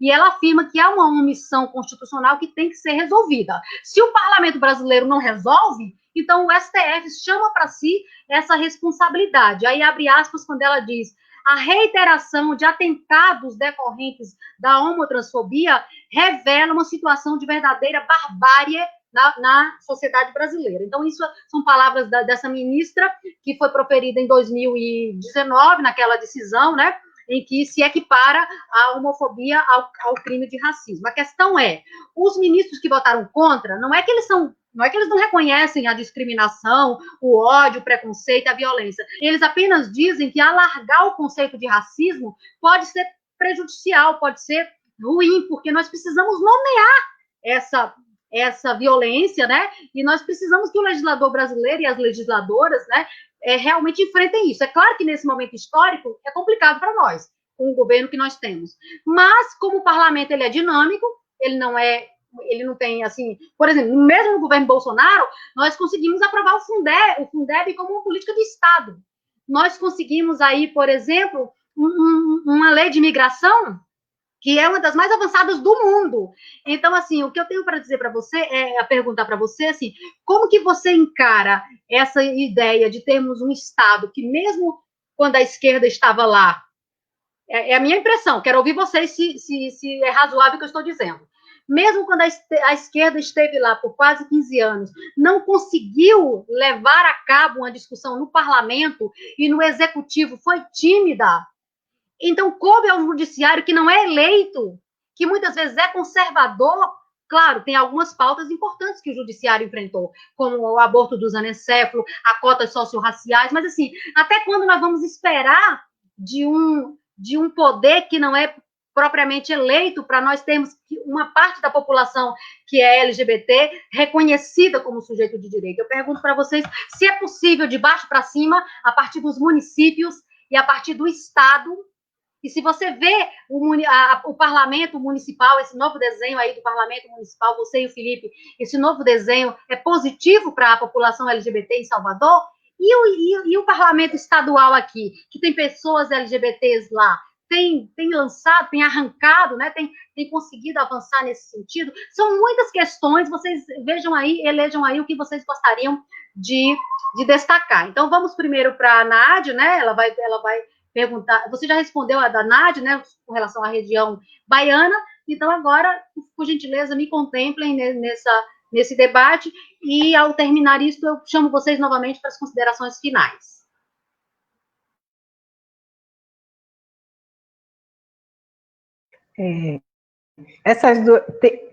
Salete, essas perguntas aqui que você falou para responder, além da sua? Ah, tá. Nós não temos outras perguntas, então temos só as minhas agora. Ah, é? Ah, eu pensei que tinha aqui mais duas. que você tinha falado. Bom, enfim, eu acho que Felipe vai poder responder melhor essa sua pergunta, mas eu vou comentar o seguinte. Eu acho que se a gente não conseguiu, né, nenhuma política efetiva a partir do Supremo, né, que alguma política que a gente que até separe, porque como você falou, eles usaram a lei que já existia para incluir, né, uma categoria que deve também ser percebida na sua especificidade, né? Precisa de uma lei específica. Mas o que é que eu vejo? Você perguntou se a gente pode de baixo para cima. Eu acho que a gente precisa pressionar.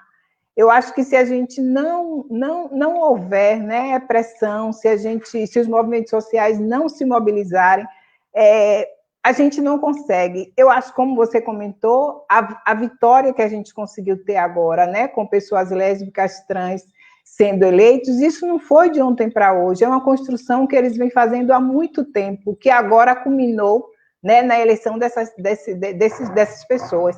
Então, eu acho que, infelizmente, eu acho que a gente só consegue alguma coisa aqui a partir de muita luta, a partir de muita insistência, a partir de muita pressão. É isso. Felipe pode completar melhor. Então, eu vou complementar um pouco a fala da Sônia, refletindo sobre as minhas pesquisas anteriores, tá? A homofobia, ela é uma ideia que surge no senso comum norte-americano, estadunidense, nos anos 60, naquele clima, naquele espírito das lutas pelos direitos civis dos negros e da revolução sexual das mulheres. Então, os homossexuais, no final da década de 60, eles se reúnem, homossexuais, pessoas LGBT, se reúnem e dizem: nós também somos uma população oprimida, nós também somos uma população vulnerável, e a gente sofre um preconceito que é específico. Então, a homofobia surge no âmbito das ruas, do próprio grupo. Apesar dessa categoria ter uma, como se diz, uma construção muito ligada a uma ideia da psicologia, fobia, homofobia, ela é uma categoria que surge nas ruas, nos próprios movimentos, inspirados nos movimentos negros e de mulheres dos anos 60 nos Estados Unidos. Nos anos 70, essa categoria, então, ela é apropriada pelo campo da psicologia, que a partir de um pesquisador, que eu não vou lembrar o nome agora, mas está lá na minha tese, que faz uma pesquisa numa universidade, num campus universitário, buscando responder a seguinte pergunta: existe um tipo de personalidade específico de quem agride e mata homossexuais? Nós estamos falando dos anos 70, então a sigla ainda não existia. Então, o que acontece? Esse psicólogo, ele faz essa pergunta, ele busca um tipo de personalidade violenta específico, mas ele não encontra.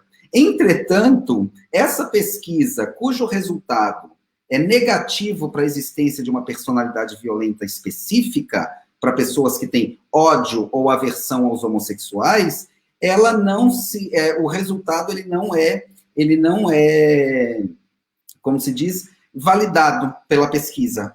Entretanto, o senso comum se apropria dessa questão de pesquisa que ele faz e que ele não encontra essa personalidade violenta e acaba incorporando isso nos seus discursos cotidianos. Então, a homofobia, ela passa por esse primeiro momento muito muito ligado à ideia de uma personalidade violenta, de um tipo específico de personalidade violenta, e no início dos anos 90, Luiz Motti já fazia o levantamento dos casos de assassinatos de homossexuais, mas Luiz Motti é uma pessoa chave, central, para transformar essa categoria em referência a um tipo de violência letal específica. Ou seja, a homofobia atravessa toda a década de 90 como uma categoria para falar de assassinato de pessoas homossexuais. É apenas no final ali dos anos 90, mas com a eleição de Lula e a posse de Lula, que a homofobia, ela deixa de ser uma palavra que fala de assassinato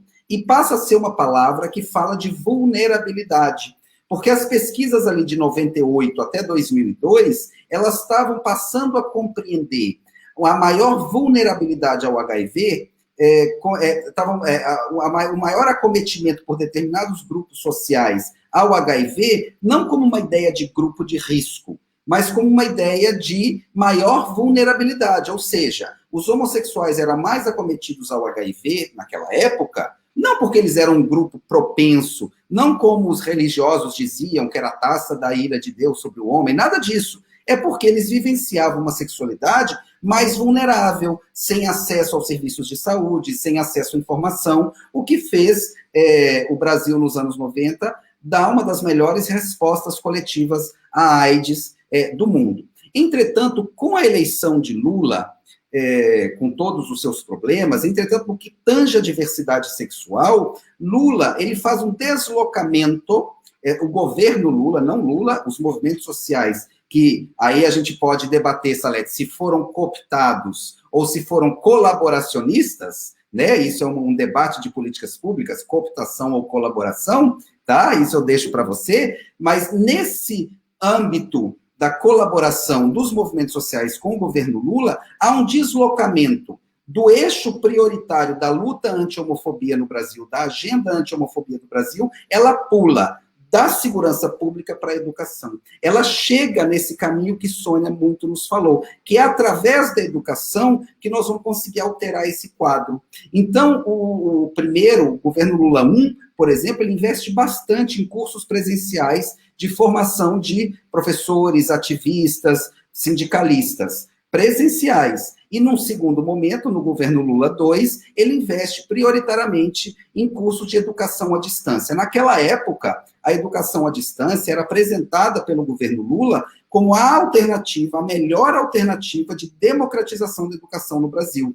Por quê? Porque a educação à distância, o ministro Haddad, né, que foi nosso candidato que foi candidato à presidência nas últimas eleições, disputando com Bolsonaro, o Haddad dizia, é através da educação à distância que nós vamos conseguir atingir os grandes rincões desse país. Existia uma ideia também das ministras mais engajadas, a saudosa Nilceia Freire, que já faleceu, ou a nossa colega docente aqui na Unilab de São Francisco do Conde, Matilde Ribeiro, que, se a gente formasse o professor, a gente formaria, consequentemente, os alunos, a comunidade escolar e a família. Então, a formação de professores, a educação, e aí eu estou fazendo referência bastante a um comentário do Gilson lá no chat, a educação em direitos humanos, ela se torna a resposta prioritária à violência que acomete homossexuais e pessoas trans, lésbicas, bissexuais, intersexuais, dois espíritos e etc., em todo o país.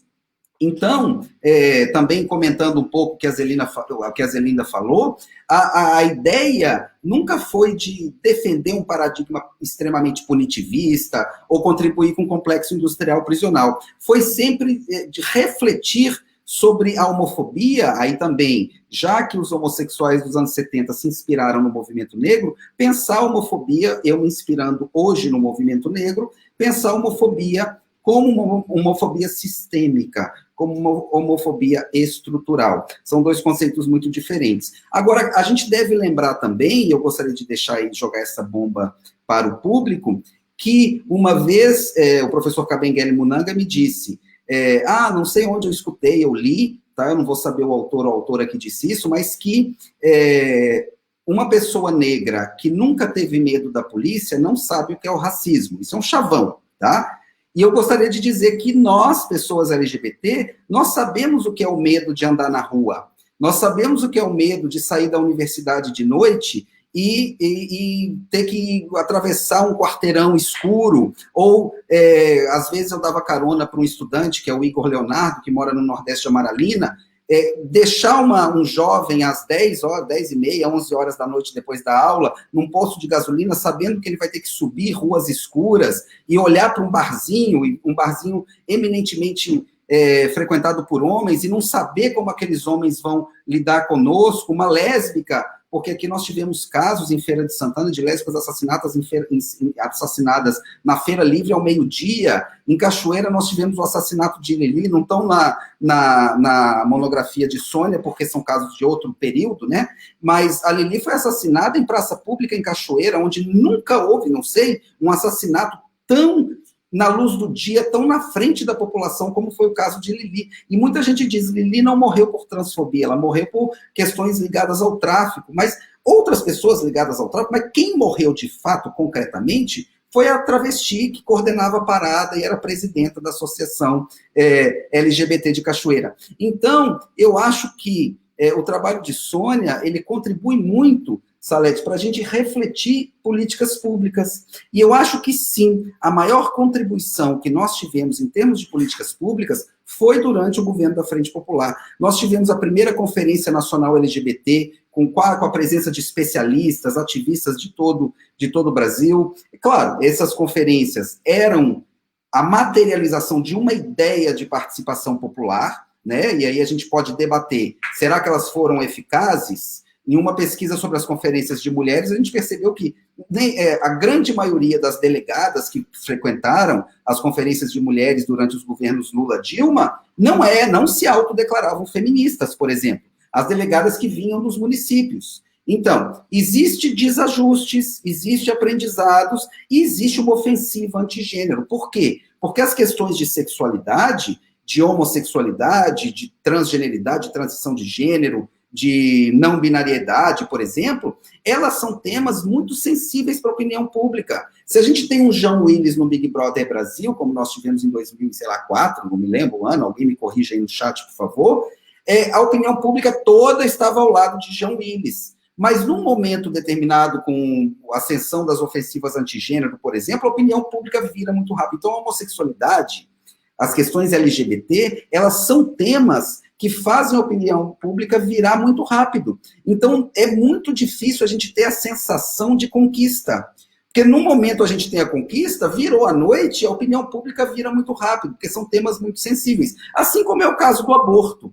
Então, a contribuição de Sônia, para nós, ela é enorme, no sentido de um pontinho a mais para a gente buscar a justiça social. Ah, muito bem.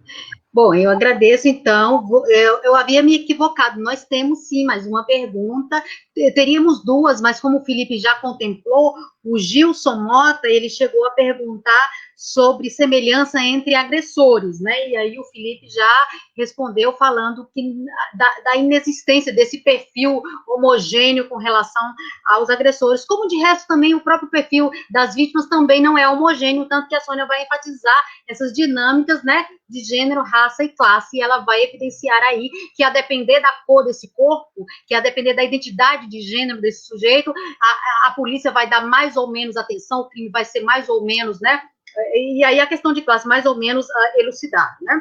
Bom, então tem a pergunta aqui da Alicia Regina, que ela diz o seguinte: você percebeu alguma ligação entre a crueldade dos crimes e alguma motivação religiosa patológica? Os dados te dão condições de afirmar se há uma relação entre isso na sua pesquisa, naquele momento que você realizou, Sônia?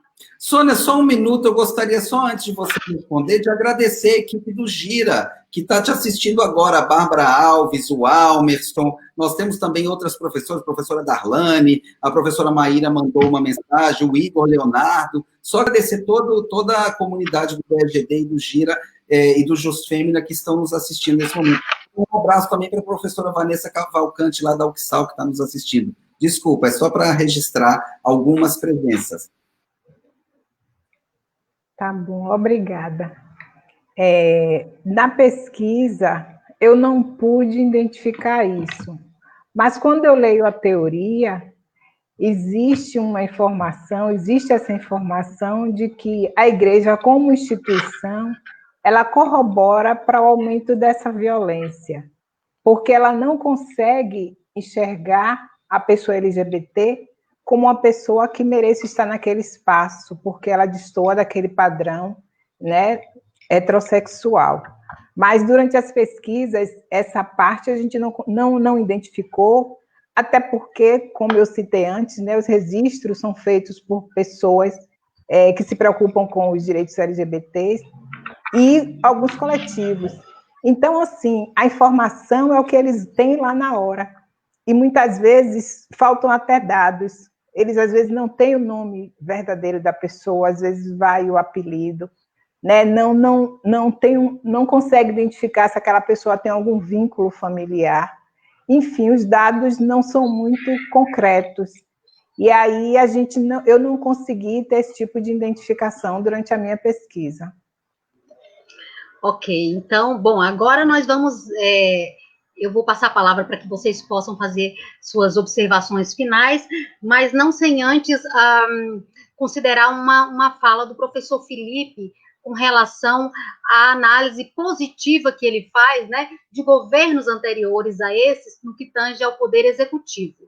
Eu tenho concordância parcial com essa sua fala, professor, porque eu defendi uma dissertação no ano de 2002, então a minha pesquisa foi feita no final da década de 90, né, e meados, e já no início do ano 2000, a minha dissertação de mestrado intitulada O Princípio da Igualdade Jurídica e a Discriminação contra Homossexuais, aí eu falava sobre ações e omissões dos poderes públicos no Brasil. Então, se eu defendi em 2002, eu não alcancei o governo Lula, que é aquilo que você estudou. Então, o Lula entra em 2003, mas o fato é que já naquele período eu identificava um conjunto de ações e omissões, né, dos governos anteriores, sobretudo dos 2 mandatos de FHC. Então, não entrou na minha pesquisa essa análise do governo Lula, mas nos meus estudos para poder formular as aulas, né, de gênero e direitos humanos, gênero e políticas públicas, e para valorizar as demandas de alunas tão interessantes e interessadas como Sônia e tantas outras,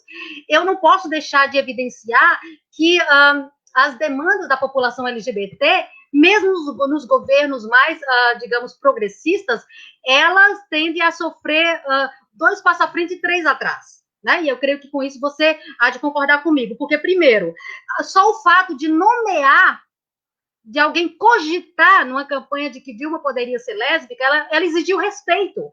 Então, essa é uma forma também de você fortalecer a lesbofobia. Quando uma jornalista pergunta, a senhora é lésbica e ela exige respeito, me respeite que eu sou mãe e sou avó, ela ela pede a oportunidade, e aí falta o movimento LGBT e a própria esquerda ganhar Dilma, não só para o feminismo, mas ganhar também para as pautas, né, da LGBT, da comunidade LGBT. Sem esquecer do kit anti-homofobia, que foi aprovado por um conjunto de pesquisas, mas aí, olha aí uma experiência em que a ciência ela não foi capaz de constranger a política, né? Quando o kit anti-homofobia, ele sequer entra, né? Ele sequer é distribuído para as escolas, para poder ceder à pressão dos grupos religiosos, que nem eram tão majoritários assim. Quando a gente fala no Marco Feliciano sendo secretário, né? Um cara da base do governo que vai ser secretário, vai ocupar a Secretaria de Direitos Humanos, a Comissão, perdão, de Direitos Humanos na Câmara dos Deputados, o que vai impedir o avanço de projetos de lei relacionados com os direitos da população LGBT. Quando a gente vê uma fala da Dilma que fala que o seu governo não vai fazer propaganda da, entre aspas, opção sexual de ninguém, então nós temos, assim, algumas condutas, alguns momentos, né, em que mesmo os governos de esquerda, eles eles alimentaram, azeitaram a máquina da LGBTfobia, né? Então, assim, eu concordo com você, de fato, não houve nenhum outro governo onde alguns avanços aconteceram, mas esses avanços eu tributo muito mais às fricções, né, as lutas, as pressões dos movimentos dentro e fora do Estado, do que propriamente a simpatia desses governos. Se não fosse verdadeiro o que eu estou dizendo, aqui o Estado da Bahia seria a maravilha, porque a esquerda está governando a Bahia já tem zilhões, vamos aqui, vou exagerar, já tem alguns mandatos, né? E nós não temos uma política pública consolidada, né, efetivamente inclusiva, que sirva de modelo para o resto do Brasil. Então, eu chamo a atenção, por quê? Para o fato de que se nós temos mais pesquisas de qualidade, como essa pesquisa de Sônia, e aí eu quero aqui, mais uma vez, reconhecer a importância dos esforços seu e dela de articularem TCC com estágio, é fundamental quando uma estudante, ela pode, ao mesmo tempo que está no campo, ela pode ver a validade das teorias que a gente leciona, então articular, eu vou escrever um trabalho articulando aquilo que eu busquei no campo, eu estive lá, ninguém conhece esse trabalho de Sônia melhor do que ela, porque ela viveu as entranhas, ela esteve ali. Então, assim, eu quero com isso dizer que até as nossas divergências, elas servem para a gente fortalecer a importância da ciência no enfrentamento da LGBTfobia, que está, como a Sônia disse, é uma violência estrutural, né? Ela transversaliza as ideologias. É óbvio que entre os conservadores e os reacionários, ela tem mais eco, né? Mas ela também ela transversaliza, ela passeia aí pelas mentes, né? Existe um arquétipo heteronormativo nas mentes dos gestores e gestoras também de esquerda. Então, bom, eu gostaria de passar a palavra para que vocês possam fazer as considerações finais, e eu já faço a minha antes de passar a palavra, dizendo que eu, sinceramente, não vou poder deixar de indicar esta obra, né, para as estudantes das minhas disciplinas, e mais particularmente de gênero e direitos humanos, porque esses crimes, esses assassinatos brutais, né, essa violência letal contra uma população que luta há décadas para se afirmar enquanto sujeito de direitos, o trabalho de Sônia ela só vai engrandecer. E o fato de ser uma mulher negra que sai do nosso bacharelado e que traz para a sociedade brasileira um trabalho dessa natureza, que passou pelo crivo de 3 docentes extremamente exigentes, como foi a professora Maísa, a professora Anne e o próprio professor Luiz Motti, orientado por um professor igualmente exigente, como é o professor Felipe Fernandes, eu só tenho a te dizer, Sônia, não pare por aqui. Se você não submeteu esse projeto que levou você a fazer esse trabalho, ainda não submeteu algum programa de pós-graduação, mestrado, etc., por favor, faça isso urgentemente, porque quem não acolher um trabalho dessa natureza está perdendo, né? Submeta qualquer programa interdisciplinar, o PPG-NEM, a Sociedade de Cultura, o CEAL, né? Nós temos outros programas aqui da UFBA, como, por exemplo, o mestrado interdisciplinar sobre universidade, né, para discutir, inclusive, políticas públicas dentro da própria UFBA, para pensar essa população, a permanência dessa população. Então, assim, eu me sinto absolutamente honrada em testemunhar este momento. Eu aprendi muito ouvindo você, ouvindo o Felipe, as perguntas que foram formuladas foram muito enriquecedoras, né? Traz uma série de reflexões. Eu vou levar uma reflexão sobre a pergunta da professora Zelinda, porque eu tenho um entendimento de que, sim, as mulheres e a população LGBT, que somente recentemente passaram a ser reconhecidos e ainda não de maneira plena como sujeito de direitos, também devem lançar mão do direito penal, não necessariamente para criminalizar, né, mas para responsabilizar o próprio Estado, porque nós somos muito boas em responsabilizar autores de violência, mas o Estado omisso, né, a gente não tem responsabilizado as autoridades que, por exemplo, o STF diz que o Estado brasileiro, ele é omisso, ou seja, inconstitucionalidade por omissão, e aí não vai acontecer nada. Então, eu gostei muito da pergunta da professora Zelina, como de resto de todas as que foram formuladas. Eu não estou conseguindo, meu equipamento não permite acompanhar as pessoas que comentaram para além das perguntas, mas eu vi aqui Josevaldo, Daniel, a própria professora Darlane, né, que apareceram aí na nossa tela, e o professor Felipe agradeço a ele por ter feito menção, por ter cumprimentado as várias pessoas. Então, assim, eu vou passar a palavra para as considerações finais, né? Acho que eu vou fazer primeiro com o Felipe, né? E por último a gente fecha com a Sônia, porque ela é a protagonista, é a autora, né? É um momento, assim, muito rico. Sônia, quero te dizer que você está belíssima.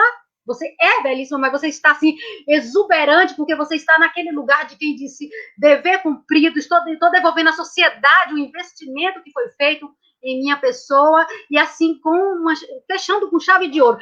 É um momento, assim, tão emocionante quanto foi a sua defesa, o seu orientador lá no Canadá te acompanhando, né, virtualmente, nós agora aqui, em nossas casas, no meio de uma pandemia, com tantas questões que nos atravessam, e ver você lindamente lançando o seu livro por uma editora tão potente, né, por um projeto tão belo, e aí a proposta da Fernanda Santiago de ter essa coleção monográficas que eu quero animar outros e outras alunas nossas, né, a também se aventurar, a também se lançar, a colocar no mundo as suas produções. Então, vou passar a palavra agora para o professor Felipe, já me detenho por aqui, né? Só voltarei para agradecer em 2 palavras, desejar boa noite a todo mundo, e agora, Felipe, a palavra está com você, e na sequência você já pode passar diretamente para a Sônia, por favor.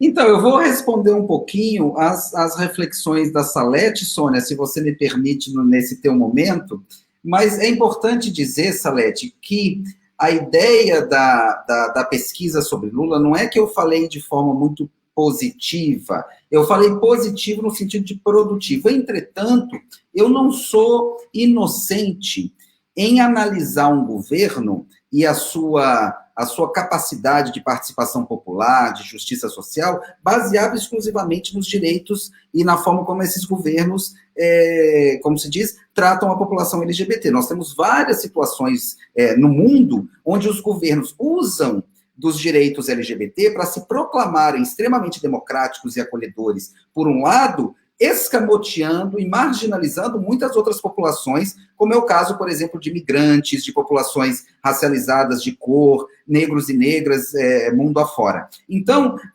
o apoio às populações LGBT, ele não pode servir de termômetro para a gente compreender um governo como mais progressista ou não. Por quê? Porque nós vimos emergir, não apenas com as questões de sexualidade, mas também com as questões de gênero, a construção de nacionalismos baseados no apoio ao gênero e à sexualidade. Vou dar um exemplo para vocês. O governo Lula, por exemplo, foi esse governo onde houve esse deslocamento, Salete, diferente do governo Fernando Henrique Cardoso. O governo Fernando Henrique Cardoso teve uma grande contribuição internacional, inclusive, transformou a resposta coletiva à AIDS com o acolhimento das organizações da sociedade civil de pessoas LGBT, a quebra de patentes da medicação para AIDS. Então, existia uma resposta anterior ao governo Lula em relação às populações LGBT. Vamos lembrar que a epidemia da AIDS, do HIV e da AIDS, foi um momento muito complicado para as populações LGBT nesse país.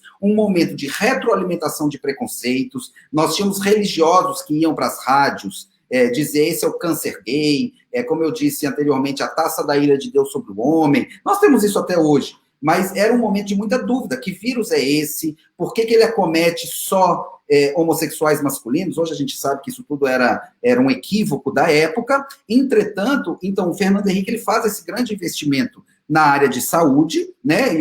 Inclusive governos anteriores, o governo Itamar Franco e tal, eles fazem um investimento na área de saúde. Fernando Henrique, ele cria uma política que você deve conhecer melhor do que eu, de balcão de direitos. O que eu digo é que, na política de balcão de direitos, Salete, existia uma disputa de vários grupos vulnerabilizados e oprimidos pelo mesmo recurso. E quando pessoas LGBT disputavam esse recurso com populações negras, quilombolas, mulheres, vítimas de violência, as populações LGBT acessavam muito pouco recurso em relação a outras populações vulneráveis. Não estou dizendo que tem uma hierarquia, as mulheres acessavam, então as mulheres são melhores. Não estou dizendo isso, eu estou dizendo que era pouquinho recurso na política de balcão de direitos. O que Lula faz de novidade? Ele desloca a centralidade para as áreas de educação e cultura. Tanto é que as paradas passam a ser financiadas.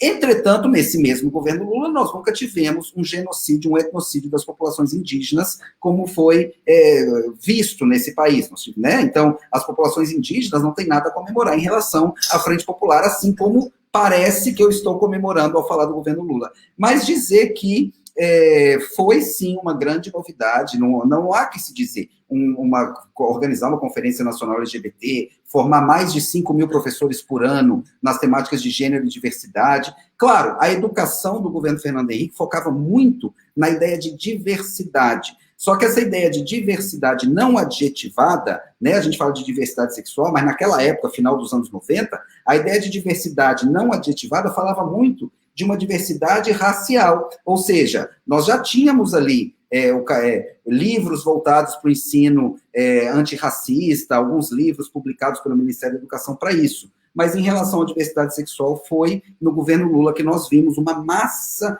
de publicações, de livros e etc., do qual também o apoio a essas estatísticas, ele foi tributário. Só que hoje, né, Sônia, essas estatísticas, é importante dizer, para já te dar o gancho para você concluir, que se nós tivemos um grande apoio governamental para a produção desse banco de dados, que ele é feito de forma militante, como Sônia disse, ele é feito através de pessoas como eu, como Salete, como Sônia, que ao recebermos uma notícia, ou de um suicídio, ou de um assassinato de uma pessoa LGBT, nós mandamos para o site Quem é Homo Lésbico Transfobia Matou Hoje, ou para o e-mail pessoal do Luiz Motti, ou para o site do GGB, é assim que esse banco de dados se produz, hoje sem apoio nenhum. Inclusive, o site Quem Ama Lesbotransfobia Matou hoje, se eu não me engano, ele está passando por muitos problemas, e eu não sei se vocês perceberam, nós temos tido dificuldade em ouvir as estatísticas dos últimos períodos. Por que essas estatísticas sumiram?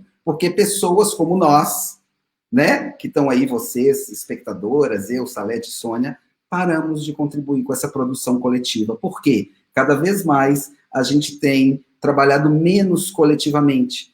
A gente tem sido mais empreendedor de si. A ideia de ser influencer, eu quero mais ser um influencer do que produzir um bom subsídio para uma política pública. Então, eu gostaria de agradecer, Sônia, e dizer que, gente, olha, não esqueçam, comprem o livro, o preço é justo, está lá no site, e comprem Casadinho, tem o livro de Sônia, e tem o livro do Paulo Marcos, Bicha Velha Vira Hétero, não sei se eu vou saber no título, uma editora como Fernanda Santiago, que abriu para nós, depois ela pode aparecer aqui de novo, né, Fernanda? Porque a gente falou tanto em você, nós vamos precisar ver seu rosto, dá um oi mais tarde aí para nós, para o pessoal te ver de novo. Mas valorizar uma editora que é maravilhosa, que tem publicado tantas questões, tantos livros bacanas sobre antirracismo, livros de poesia, de contos, e que tem investido nessa geração de pessoas que produzem o conhecimento na graduação. Eu que edito uma revista científica, que tem lá, se vocês olharem cada número da revista que nós editamos, e Salete é editora de entrevistas,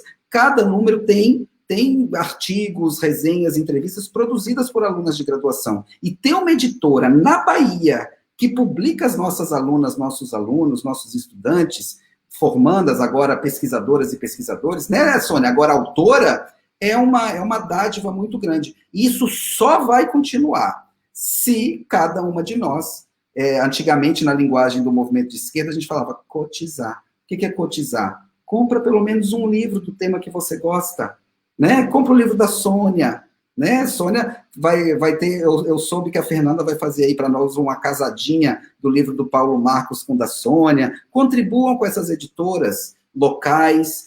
Hoje eu estive presente na Livraria Cultura, Livraria Saraiva. Esse império tem que ruir e nós temos que valorizar nossas editoras locais que publicam, de fato, o que é produzido aqui conosco. É muito fácil a gente dizer que a gente é decolonial, mas todo o nosso dinheiro para livro a gente gasta com a Amazon, com a Saraiva e com a Livraria Cultura.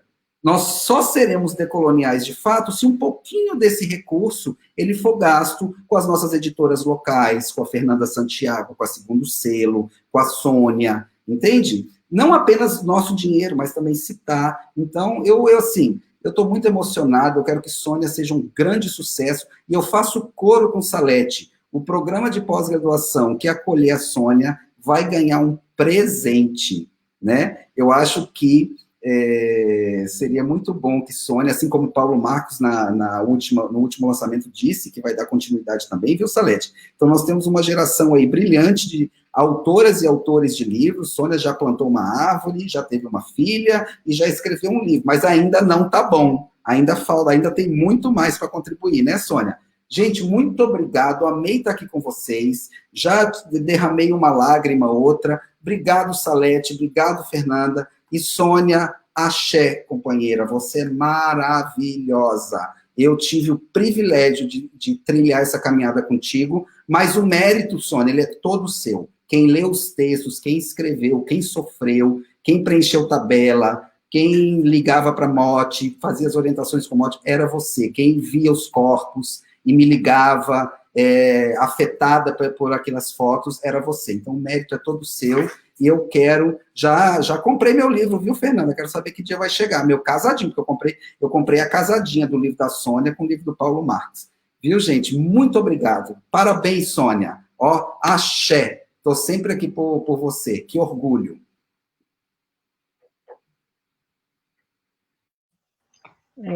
Com você, eu estou Sônia. sem palavras, assim, eu estou super feliz, como eu falei no início, né? Para mim está sendo muito bom, porque, assim, tudo que aconteceu para mim veio em forma de presente, né? Eu considero um presente porque a oportunidade surgiu e, assim, eu abracei. E, assim, eu agradeço muito a todos vocês que estiveram aqui, né, para assistir a nossa live. Agradeço mais uma vez a Fernanda, porque ela se empenhou bastante para que a gente conseguisse produzir esse livro. Foram muitas trocas de figurinhas, muitas trocas de e-mail, muitas falas, mas a gente conseguiu chegar ao final. Felipe, sem palavras, porque, como eu já falei, me acompanhou durante todo esse trajeto e eu agradeço muito, tenho um carinho imenso por você, pela ajuda que você me deu, você viajando e me dando orientação para poder eu conseguir terminar o TCC e apresentar, né? Salete também, porque assim faz muita diferença você no nosso curso, fez muita diferença, porque você impulsiona a gente, bota a gente para frente, para a gente, né, não desistir, isso é muito importante. Então, assim, eu não estou sozinha nesse livro, eu não queria chorar, mas, assim, minha família toda, que eu acho que tem alguns aí assistindo, que sempre torceram por mim, eu carrego todas as minhas irmãs comigo, porque são muito fortes, né? Então, assim, minha filha, meu esposo, enfim, eu não queria chorar, mas eu estou muito feliz. Eu agradeço a todos que estiveram comigo aqui nesse momento, porque para mim está sendo muito importante. Obrigada. Desculpa aí, gente. Que linda, Sônia, você é maravilhosa. Esqueci. Eu esqueci, tem uns colegas meus aí de trabalho, o Gilson é meu colega de trabalho, foi meu amigo, e atrás dele tem muitos, é uma corrente que a gente carrega de muitos colegas que a gente saiu da empresa, mas a gente ainda mantém esse contato, os cinquentinhas. E assim, é um grupo fortíssimo, um grupo muito bom. Eu não sei se Heloíde e Débora estavam aí, e Bruna, mas também são as minhas... meu suporte também, que a gente saiu da faculdade, mas a gente mantém ainda esse elo e a gente sempre se encontra, a gente conversa, enfim. Eu acho, tem amiga, a Iraci também, que é minha amiga, enfim, eu espero não ter faltado com alguém, mas assim, eu sinto que todas as pessoas que transitam comigo, né, que caminharam comigo nesse percurso, que fazem parte da minha vida, né, todos eles tem contribuição para eu estar aqui hoje, porque uma palavra de elogio, um incentivo, eu acho que tudo isso só faz a gente ir para frente. Só quero citar, por fim, meus cunhados e cunhadas que moram no Ceará, eu não sei se eles estão assistindo, mas assim, que também sempre me elogiam, me incentivam, enfim, a família é imensa. Agradeço de coração a todo mundo. Muito obrigada. Que maravilha, Sônia. De fato, né, nós estamos aqui num dia marcante, esse dia é um marco para a sua vida, mas também para nós todas, né, que estamos aqui testemunhando e torcendo para que seja cada vez mais exitosa a sua trajetória como escritora, como pesquisadora, né? É um marco, você seguramente está servindo de inspiração e de estímulo para muitos e muitas colegas, não só do nosso bacharelado, mas de outros cursos, né? E a gente vê como você é estimada e considerada não só pelas professoras e pelas pessoas da nossa universidade, tá? E professoras de outras instituições, né? Pessoas, colegas seus, familiares, amigos, pessoas interessadas nessa temática. Enfim, esse é um momento muito importante para nós e eu acredito que as pessoas vão rever também essa live, se não conseguiram ver nesse momento, vão assistir, seus familiares, enfim, esse é um momento muito importante para todos e todas nós. Então, assim, eu gostaria de dar 2 avisos antes de, não sei se a Fernanda vai entrar aqui na live conosco, mas, assim, o aviso é de que a obra já está à venda, né? Está à venda no site da editora, e o endereço está aqui embaixo, né? E também basta você colocar Segundo Selo no Google, você vai encontrar de cara, né? E também no Facebook e no YouTube da própria editora. Então, assim, convidar todo mundo a visitar esse site, né? Prestigiar, adquirir o livro, né? E como disse o Felipe, passear pelo site, porque lá existem obras muito interessantes de jovens autores e autoras, né? De pessoas maduras também que vêm trazer a público aquilo que foi feito com tanto esforço, mas que estava engavetado.